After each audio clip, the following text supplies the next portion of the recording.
Почитувани слушатели, ви посакувам Божи благослов. Денешнава тема гласи покаяние. Самиот чин покаяние е основна тема на Библијата. Тоа всушност е единствениот начин преку кој човекот може да се врати кај својот небесен татко Бог. Во суштина, зборот покаяние во Стариот Завет е употребен преку 45 пати. Еврејскиот збор нахам, преведен со покаяние, имплицира потполно жалење за своите гревови и вистинско каење пред Бог заради истите. А пак метаноија е сроден со еврејскиот во Новиот Завет. Тоа е свртување од еден во друг правец, односно, од себе и својата волја кон Бог и Божјата волја. Пророкот Езекијел запишал: Покајте се, народе, и отврлете ги своите идоли. Одвратете го своето лице од сите ваши нечистотии. Покајте се од вашите гревови, за да не ве уништи самото беззаконие. Зошто да умрете, народе мој? Јас немам благопријатно расположение во смртта на оние што умираат, зборува Господ Бог. Затоа, вратете се и бидете живи. Езекијел 14 глава 6 стих. Пораката во Новиот Завет на Јован Крстител и на Господ Исус Христос беше со истата содржина, како и на пророкот Езекијел. Тие го повикуваа народот велејќи: Покајте се, зашто се приближи небесното царство. Евангелие според Матеј 3 глава 2 стих. Има 4 основни нешта на погрешни сваќања на самиот чин на покаяние. Прво, покаяние не е кога некој е убеден дека сите настани што се запишени во Библијата се вистините. Пример, цар Ирод, иако се плашел од проповедите на Јован Крстител и ги сметал за вистински, сепак тој не се покајал, останал за секојаш во своите гревови.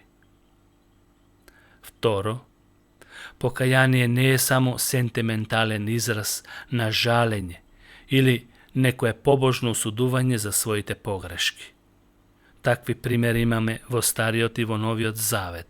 Еве, например, со Исав, братот на Јаков. Тој иеко сакаше да го наследи благословот од татка си, сепак беше отфрлен бидејќи не најде место за покаяние, иеко го беше молел дури со солзи. Јуда предавникот, откако го предаде својот учител Исус Христос и откако согледа дека направи неправда, тој се покаја, меѓутоа неговото покаяние не беше пред Бог, туку пред себе, така што од депресивна жал во самиот себе беше принуден да си го одземе драгоцениот живот што Бог му го дал. Исто така и народот, откако ги виде, вели, настаните што се случија на крстот, се удираше во градите и жалеше за сторената неправда кон Исус Христос, но таквото покаяние не донесе плод пред Бог. Трето, покаяние не е само обична некоја реформа, односно некоја мала поправка на сопствените грешки. Некој може да направи огромен пресврт во својот живот, така што промените да му бидат уочливи и во јавноста, но тоа не значи дека таквиот пресврт е плод на вистинско покаяние. Тоа може да биде животниот процес на менување и созревање на човечкиот живот.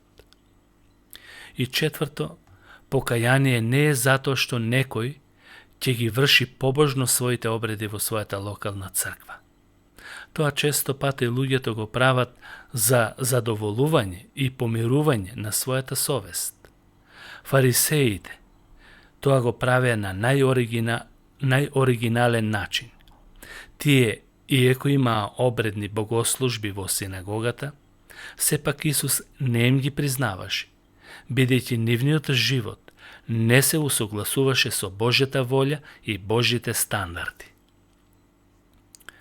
Нивните молитви, ако ги погледнеме, беа неискрени. Нивните обреди беа безвредни. А како резултат на тоа, Животот им беше јалов и бесплоден. Тоа е она што го нарекуваме невистинско покаяние или лажно. Плодови на вистинско покаяние. Што е тоа? Плодовите се покажуваат од моментот на своето вистинско жалење за сопствените гревови. Апостол Павле запишал: жалењето за Бог предизвикува неопходно каење за спасение, а световната мака доведува до смрт. Второто писмо до Коринтјаните, 7 глава, 10 стих. Исто така и псалмистот напишал: јас ќе го кажам своето беззаконие, ќе тагувам поради својот грев. Псалм 38, 80 стих. Покаянието е внатрешна тага пред Бог заради сторените гревови. Тага која ме доведува до Бог, да го барам Бог, да го молам Бог да ми прости. Покаяние е и признавање на својата неправда. Псалмистот исто така вели: реков, ќе ги исповедам или ќе ги кажам престапите свој пред Господ. Почитувани слушатели, многу е важно ова да се забележи, дека престапите, гревовите се исповедуваат само пред Господ. Псалмистот вели: ќе ги кажам своите гревови или ќе ги исповедам престапите пред Господ. Само пред Господ, не пред човек или пред некој така наречен светец. Соломон запишал: кој ги крие престапите свој, нема да напредува, а кој ги исповедува и ги напушта, ќе добие милост од Господ. Пословици, 28 глава, 13 стих. Трето, покаяние е напуштање на своите гревови.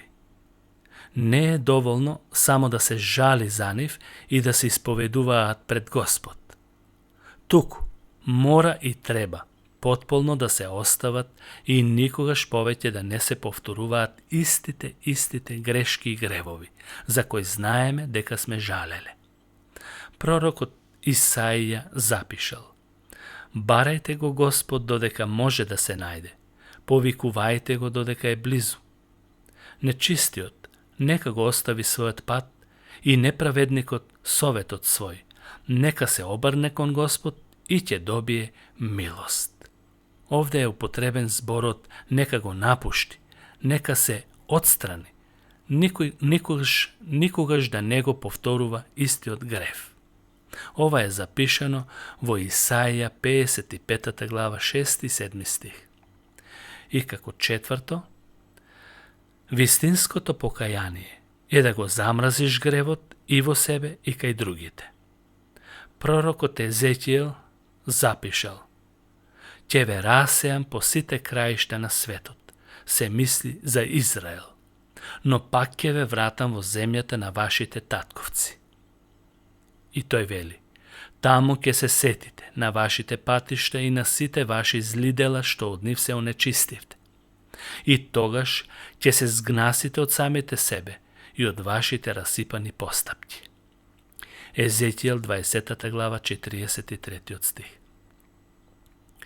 Како настанува вистинско покаяние? Како прво, тоа е резултат и осведочување на самиот Свети Божи Дух. Исус рече: ќе ви го испратам утешителот или бранителот, тоа е Светиот Дух, и кога ќе дојде тој, ќе го изобличи или ќе го поправи светот за грев, за правда и за суд.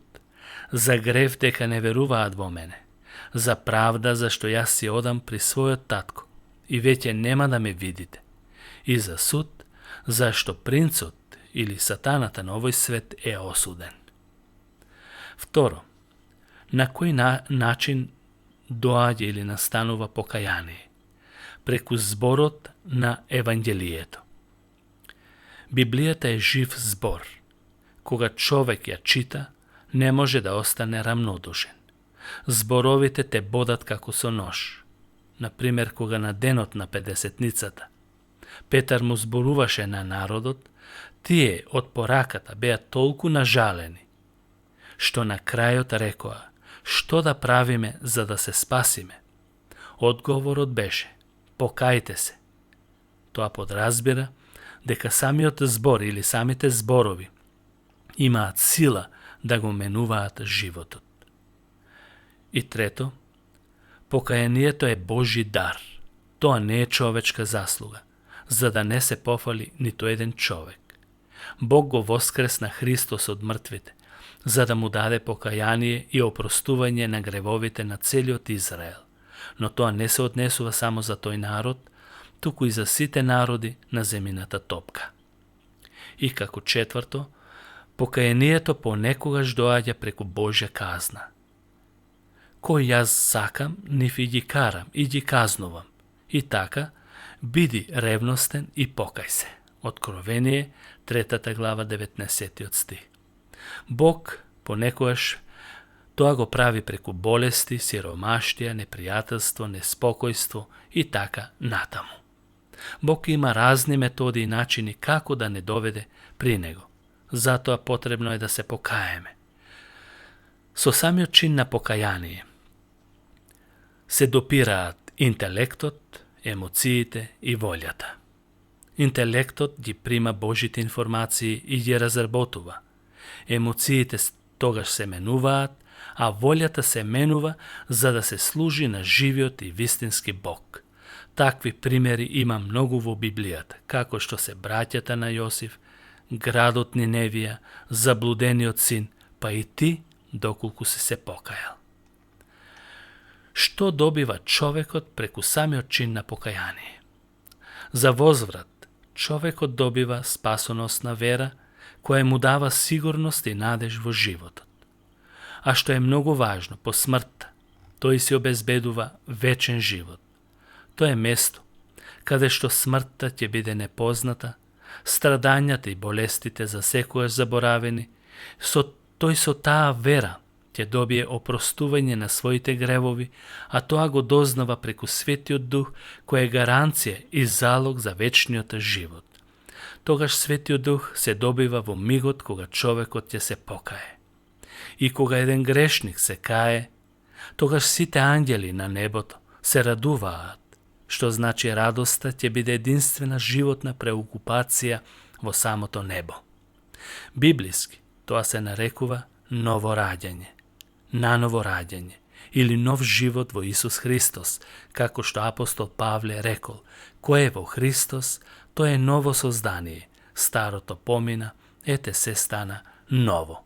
Овој нов живот можеш уште денес да го добиеш, но пред да го добиеш, покај се.